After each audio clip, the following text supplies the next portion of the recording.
Pinuna ng isang senador ang patuloy na live streaming ng isabong sa ilang lugar, gayong matagal na itong ipinagbabawal. Saksi si Mav Gonzalez. Ulat ng Philippine Amusement and Gaming Corporation o PAGCOR sa Senate Committee on Games and Amusement, lubusan na raw natanggal ang mga billboard ng online gambling. Maging ads sa TV at radyo sa mga oras na itinuturing na primetime, ipinatigil na. Pero tanong ni Senador Erwin Tulfo, yeah, that's what I'm saying. Bawal nga. Pero pwede ba masking hindi prime time, yung mga dead hours, pinag-aaralan ba ninyo ito na kung pwedeng totally wala na muna?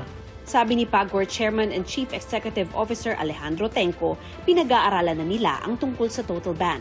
Gumagamit na rin daw sila ng artificial intelligence para mag-monitor ng illegal online gambling sites.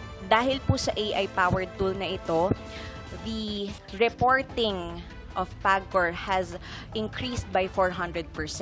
We have reported 3,000 in the last quarter. So we are continuously improving po the tools that we use for the fight against illegal gambling. Sa gitna ng pagdinig, ipinalabas ni Senador Raffy Tulfo ang live stream ng isabong sa Central Luzon na nag-ooperate pa rin daw kahit ipinagbabawal. Nasabon ang mga ahensyang dapat nagtitake down ng websites ng illegal online gambling. Yung mga original na videos niyan, na-take down na ho namin. But No, this is live. yes po, Mr. Chair. Parang ano na ho to, ni-re-up na ho to, ibang site na ho to, ang ibang account na ho to. Pero Mr. Chair, tama ho kayo na it's an ongoing problem because in the platforms, they are being streamed or they are being promoted on sponsored sites. That's why I asked for a meeting already with the platforms regarding their policies when it comes to advertising of these illegal gaming platforms, Mr. Chair. Sabi ng PNP Anti-Cybercrime Group, simula July 2022 ay mahigit 7,000 isabong sites na ang na-block nila. Pero sagot ni Tulfo, mga gerela o maliliit na isabong operators lang ang napapasara. Hindi rin nasagot ng mga ahensya ang tanong ni Tulfo kung sino ang operator ng malalaking isabong sa Regions 3, 4A at Cordillera. Kaya siya na mismo ang nagbigay ng apelido ng mga umano'y gambling lords. Ang sa Region 3 and Region 4 Pineda ang apelyido ng operator niyan.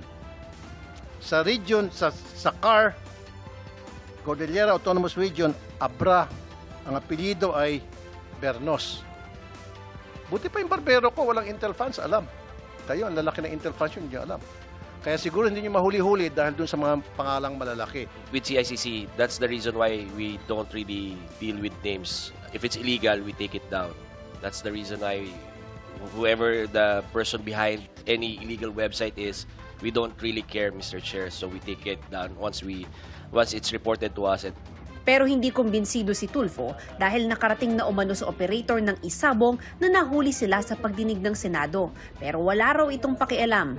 Nag-text. Source ko, nakarating na kay Pineda. Anong ginawa ni Pineda? Tuloy lang. Walang respeto. Maging si Bernos, walang respeto dito sa hearing. Walang respeto sa inyo. Patigil niyo po ito. Patake down niyo ito sa ICC.